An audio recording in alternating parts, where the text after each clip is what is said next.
Well, I actually got a lot of background information, like you said, you said her father abandoned them. She says she grew up in the hood. White people love pretending like they grew up in the hood. Yeah. Hi, this is Alexa, Taffy, And Madia. and we are three co-hosts at Growin' and Glowin'. this is a podcast that is more like your best friend, discussing issues important to us as young adults. We converse on topics related to all forms of justice, using our intersectional identities to analyze the world around us as we Glow and grow. Welcome to this week's episode of Growin' and Glowin'.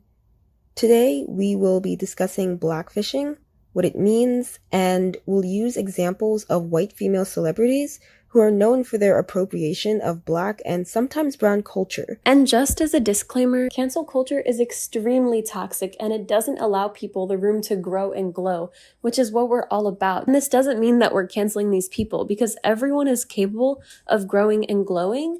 But the thing is, if we don't call out people like it is, and if we don't explain the things that they're doing, then we're not giving them the potential to change because we're not telling them what's wrong. How do we want to define blackfishing? I mean, it's literally stealing a culture that's not yours. It's like tanning your skin so brown and so black to the point where you don't look white anymore, and like using a black sand in African American vernacular, using slang, like braiding your hair, just like stealing culture, like wearing those hoops, like plumping your lips, like trying to change your body to make it more curvy. Like you are a white person, okay, but like you tan when it's convenient for you. You have these features, these black and brown features when it's convenient for you, and like you can instantly like Turn revert it off. and like, you know, like my skin color, you can't turn that you can't turn that on and off. Doesn't like, go away. It doesn't go away. That's a part of me. But like Black this is not a part of 24/7. you. Like you're just taking it, and you're either profiting or benefiting in some way. Yeah. It's like, it goes hand in hand with cultural appropriation. And like cultural appropriation is, I guess, like just a more broad term for The umbrella for all the different ways you can do it. And Exactly. blackfishing is just one of them. Exactly. We'll start with Bad Baby. You may know her as Daniel Bergoli or the internet meme Catch Me Outside Girl. When she was first called out for blackfishing, she made a video on Instagram Live, and she was like, everyone's saying that I want to be black, and like I talk black and I act black, like I grew up in the hood. I grew up in the hood. Tarzan, right? The story of Tarzan, he grew up around the bears in the jungle. He didn't know no better. And then she compared it to like Tarzan being raised by apes. I'm sorry, what? Yeah, so she was like Tarzan was with the monkeys. He grew up with that. That's all he knows. When someone grows up in a certain area or a certain place where they're a part of their environment. They only know what's been around them. They only know what's been taught to them. what it was. She was like comparing black people to like apes. Like that's the correlation that a lot of people made, and she claims that that's not what it was. And the interesting thing is, another rapper, I think her name is Koi. She's Puerto Rican and black. She is like, she didn't defend her. Like she forced her to apologize. You know what you said was wrong. So number one, we're gonna apologize for it. No. No. Ain't no. What I said wasn't wrong. They no, took listen, it wrong. no, listen. What you said was wrong, bro. No, what you boy. meant. Listen. No, what I you never. said. But I never compared black people to monkeys. I never did that. All right, you don't what I have to said was- listen. I mean, yeah, Bad Baby is like, what, 17, I think? So, like, hopefully she will eventually learn from her mistakes. When a lot of these things were said, she was younger. And so I just want to, I'm not saying you should excuse this behavior, but I'm also saying, like, we shouldn't, like, attack the person. We're just talking about the actions and saying that these actions are bad. And when other people do them, when she does them, they are bad.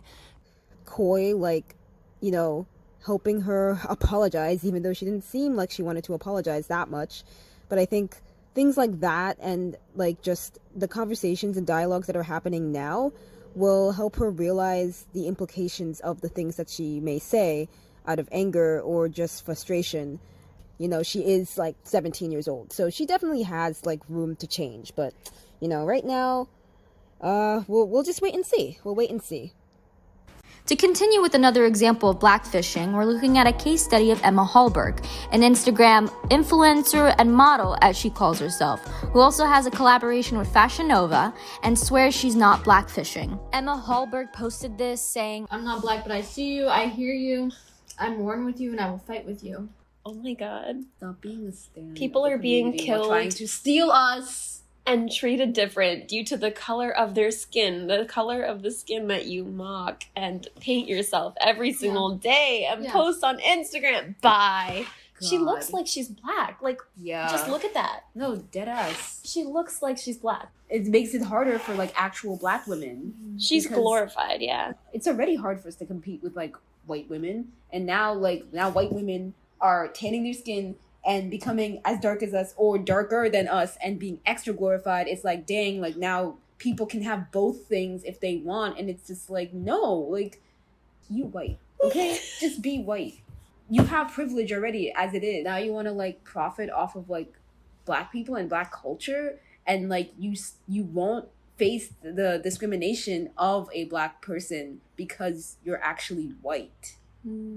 She's in her original pictures, like she's so white, and like the fact that she's tanning this hard, like plumping her lips this much, and then dressing like with black fashion looks, like, and then at the same time we'll post like, I'm not black, but I'll fight for you. Like, who are you fighting for when you're stealing culture? Like, literally colonizer, because exactly. No, because like I think that cultural appropriation is like literally white woman's version of colonialism, but like current day. Like colonialism, like you stole culture, you stole land, you stole everything, and now it's the same thing.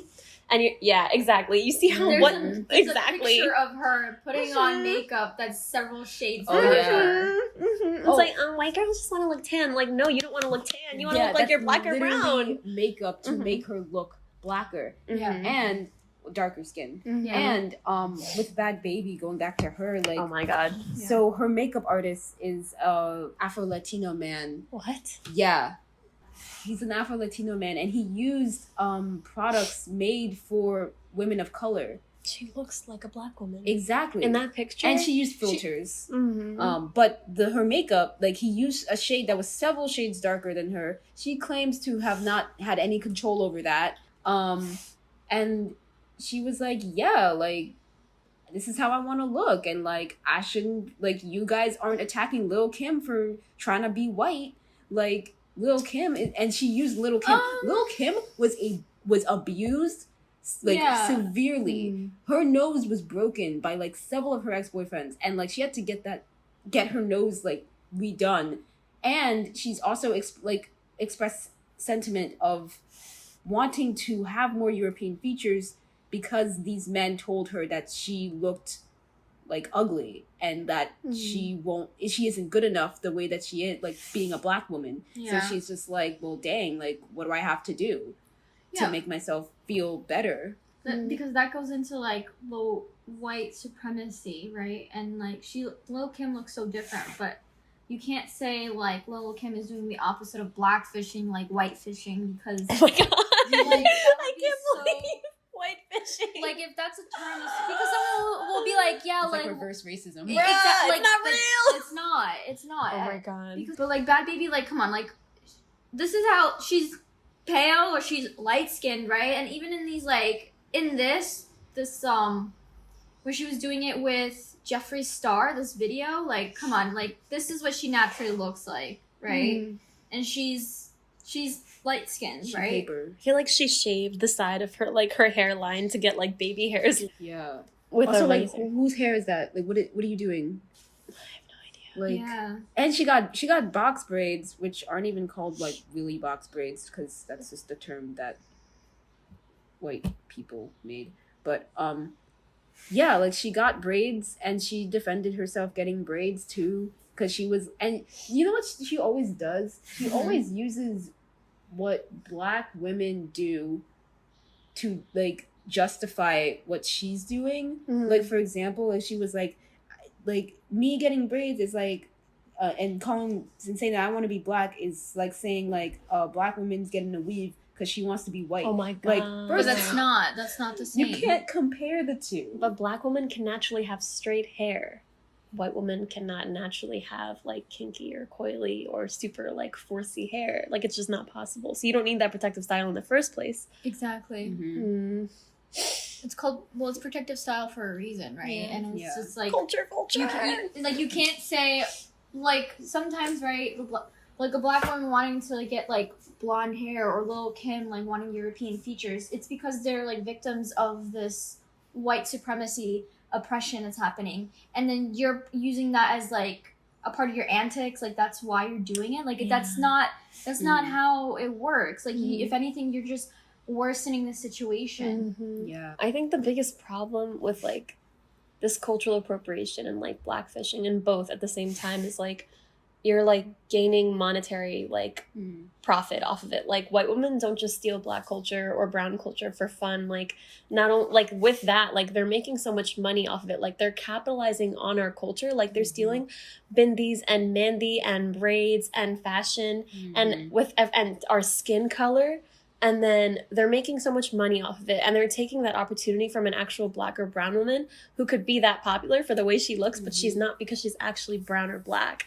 But like they're white and they look spicy, they look ethnic, they look mixed. So it's cool. They're so cool. Like everyone wants to look like you. So then they make millions and millions of dollars over this. And it's like, you're just like colonizing. Like you capitalized on black and brown people, like intentionally made money off of them, abused them, and then just left when it wasn't convenient, when people were like, oh, you're doing something wrong. And so now you're stealing black and brown culture, and when people call you out, you can just leave. Like Miley Cyrus, she called it a phase. Like she talked smack about her phase where she like dressed black, talked black, like twerked, had braids, like did all these things, and then like returned to being America's sweetheart. As soon as she was called out, like she can just make her song Malibu and like she's fine, she's out of it, she doesn't have to be black or brown anymore. But when it made her money, she was black and brown. So the Kardashians are a very good example of that, because I know there was like not just Kim, like all of them. Like I feel like they fetishize heavily. Like Chloe, she wore a hijab. I did not know about this. She wore a hijab, like, I don't know, she went somewhere in Africa and like posted it, and like, I don't know, people were like fetishizing it, and like, oh yeah, and then like that's another one. Well, these are all sisters. So this is Kendall, this is Chloe, and this is Kim. Oh, they were burqas.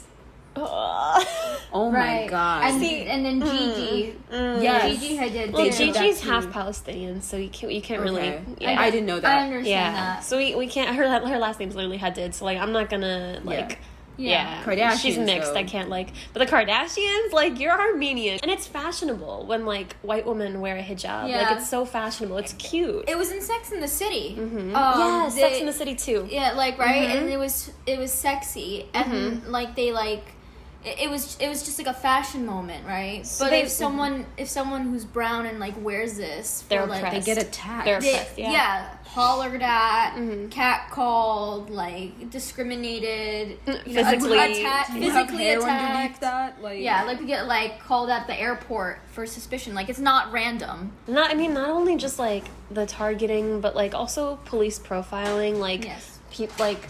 After 9/11, for like the longest time, like police were like infiltrating mosques and like putting cameras outside all the mosques and like literally sending in their officers into the mosques to make sure that we weren't all terrorists, and like and then also like there's just been so many hate crimes, but like the police obviously don't care, and like since the police are clearly not to be trusted, like some of them don't even get reported. And there's just like the physical attacks, I think, like, are, like, a big thing that people don't really talk about. And it's so hard to report because, like, no one really listens when you talk about it. Yeah. But, yeah, I don't know.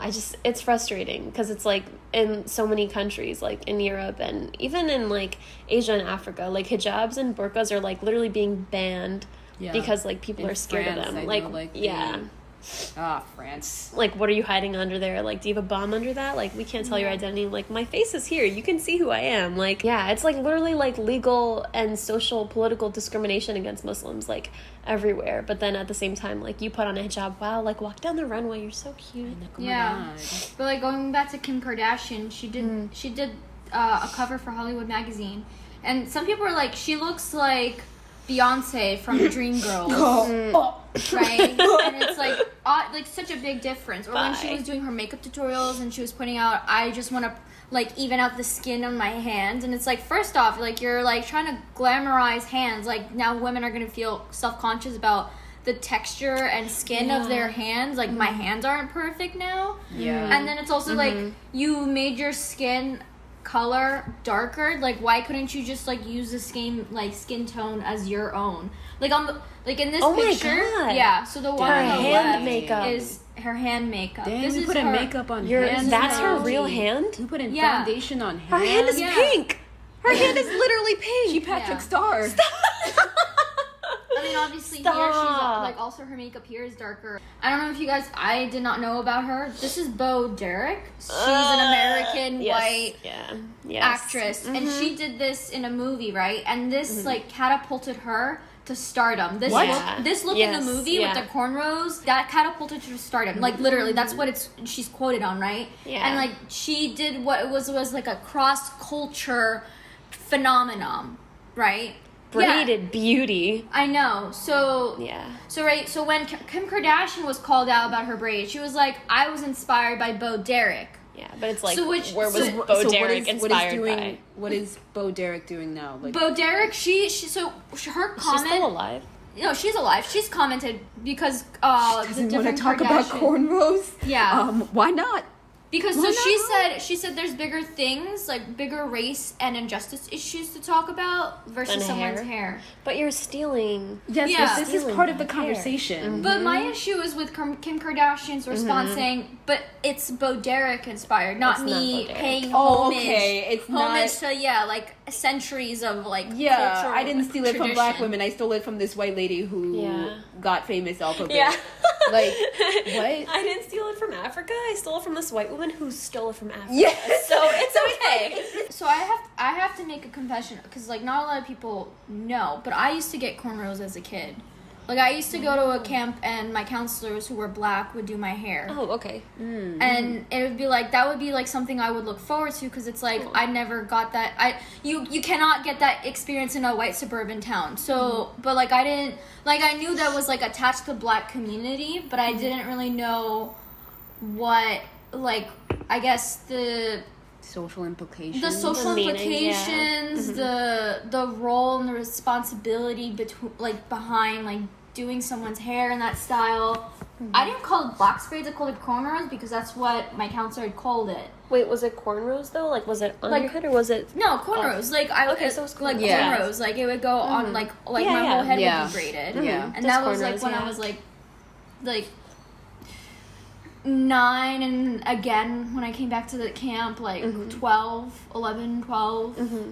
That's what would happen. But then like besides going to that camp, I never had cornrows, except for that one time I went to like Dominican Republic when I was like 5. Yeah, I think like similarly, like you can get your mehndi or henna done at the beach. Yeah, like are like cultural like markers, like mehndi and like braiding your hair has been like taken. It's like a tourist attraction. Yeah, like it's like you're going somewhere. Yeah, you're going somewhere for fun. Like now you can take some culture back with you. Like that'll last a few days. You can impress your friends. Meanwhile, your other black and brown friends will get bullied for it like all the time. Yeah, I mean, I also think like you were a kid. Like I don't think you meant anything malicious by it. And you said like black people also did it. Yeah. But then, which is different from a white person doing it. No, it is. Yeah. And I think like Kim Kardashian baby like taking it and glamorizing, not paying homage is totally ill. Yeah. But like, what if a black woman does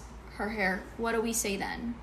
I mean, did you just go to a salon and like get it done? Because like a black woman like working at a salon still won't, or who owns a salon like still, I mean, wouldn't turn away a customer like for their race. So like that just means that she went to a salon, or like even if her friend did it, I don't know. It's like I guess it depends, because, like, in this case, like, she's still profiting off of it. Oh, yeah, like, she she's is. still making money. And so, like, paying homage is different from making money. So, like, if she wanted to, like, pay homage, like, maybe she could, like, post it on Instagram, and, like, homegirl makes, like, $30,000 per post, or $100,000. Like, she makes so much money.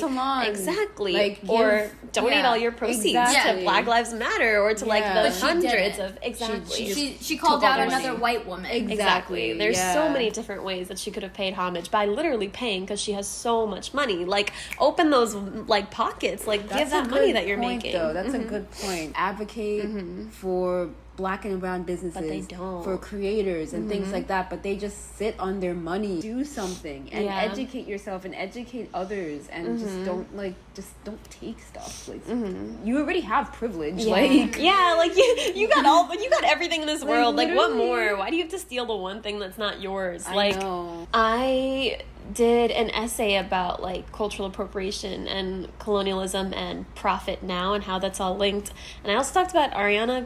Apparently her last name is pronounced Grande, not Grande. But the reason... Yes.